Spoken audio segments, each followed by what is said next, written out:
بسم اللہ الرحمن الرحیم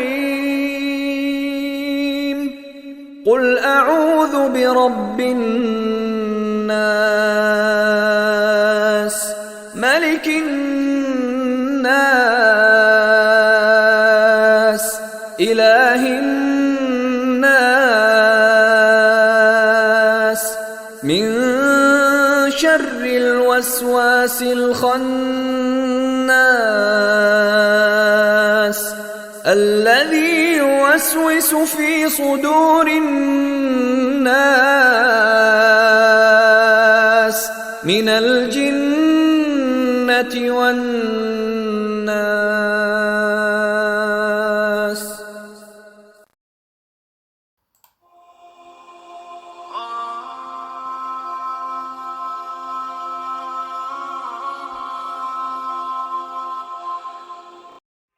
الحمدللہ والصلاۃ والسلام علی رسول اللہ وعلی آلہ واصحابہ اجمعین اما بعد. اعوذ باللہ من الشیطان الرجیم. بسم اللہ الرحمن الرحیم. رب اشرح لی صدری ویسر لی امری واحلل عقدۃ من لسانی یفقہوا قولی. السلام علیکم ورحمۃ اللہ وبرکاتہ. سورہ نمبر 114 الناس، آیت 1 سے 6. اس صورت میں اللہ تعالیٰ کی 3 صفتیں بیان ہوئی ہے. پہلی پالنے اور پرورش کرنے کی، دوسری مالک اور شہنشاہ ہونے کی، اور تیسری تمام چیزیں اس کی پیدا کی ہوئی ہے، اس کی ملکیت میں ہے. بس اللہ حکم دے رہا ہے کہ اس پاک اور اعلیٰ صفت والی پناہ میں آ جائے جو بھی پناہ اور اپنا بچاؤ چاہتا ہو.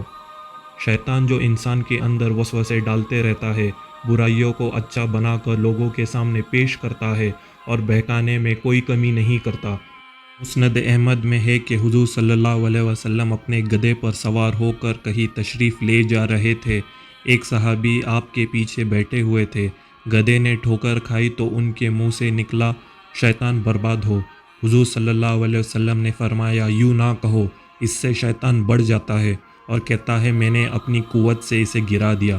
اور جب تم بسم اللہ کہو تو وہ گھٹ جاتا ہے، یہاں تک کہ مکی کے برابر ہو جاتا ہے.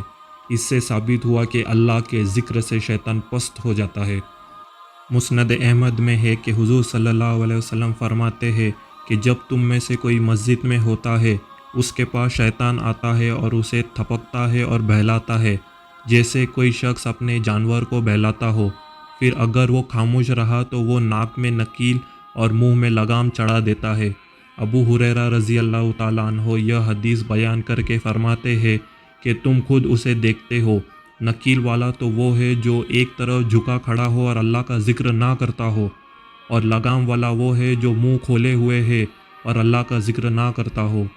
ابن عباس رضی اللہ تعالیٰ عنہ اس آیت کی تفسیر میں فرماتے ہیں کہ شیطان ابن آدم کے دل پر چنگل مارے ہوئے ہے. جہاں یہ بھولا اور غفلت کی اس نے وسوسے ڈالنا شروع کر دیا، اور جہاں اس نے اللہ کا ذکر کیا یہ پیچھے ہٹ گیا. پھر آگے کی آیت میں لفظ ناس آیا ہے جو انسان کے معنی ہے. اس کے اندر جن بھی آ گئے ہیں، یعنی شیطان انسان اور جنات کے سینوں میں وسوسے ڈالتا ہے. اس کے بعد کی آیت میں من الجنتی والناس ہے. اس کا ایک مطلب تو یہ ہے کہ جنات کے سینوں میں شیطان وسوسے ڈالتا ہے اور وہ جن بھی ہے اور انسان بھی. اور دوسرا مطلب ہے کہ وسوسے ڈالنے والا چاہے کوئی ہو، جن ہو یا انسان. سے سورہ انعام آیت 112 میں اللہ نے فرمایا ہے کہ اسی طرح ہم نے ہر نبی کے دشمن انسانی اور شیطانی جنات بنائے ہیں کہ ایک دوسرے کے کان میں دھوکے کی باتیں بنا سوار کر ڈالتے رہے.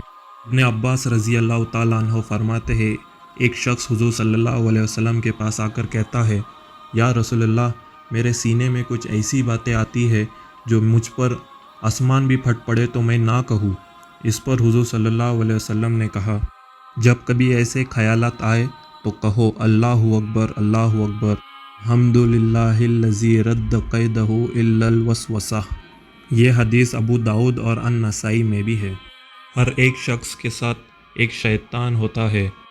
آدم علیہ السلام کی اولادوں میں سے ایسا کوئی شخص نہیں جس کے پاس شیطان نہ ہو، اور شیطان ہر وہ کوشش کرتا ہے اسے بہکانے کی اور وسوسے ڈالتے رہتا ہے. صرف وہی محفوظ ہے جس کو اللہ حفاظت دے. صحیح مسلم میں ہے کہ حضور صلی اللہ علیہ وسلم نے کہا کہ تم میں سے کوئی ایسا شخص نہیں جس کے پاس شیطان نہ ہو۔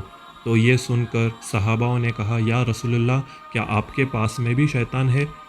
رسول اللہ صلی اللہ علیہ وسلم نے فرمایا جی ہاں، میرے پاس میں بھی ہے، لیکن اللہ نے مجھے اس پر غلبہ دے دیا، اس نے اسلام قبول کیا، اب مجھے صرف بھلائی ہی دکھائی دیتی ہے۔ صدق اللہ العظیم۔ الحمد والشکر للہ رب العالمین۔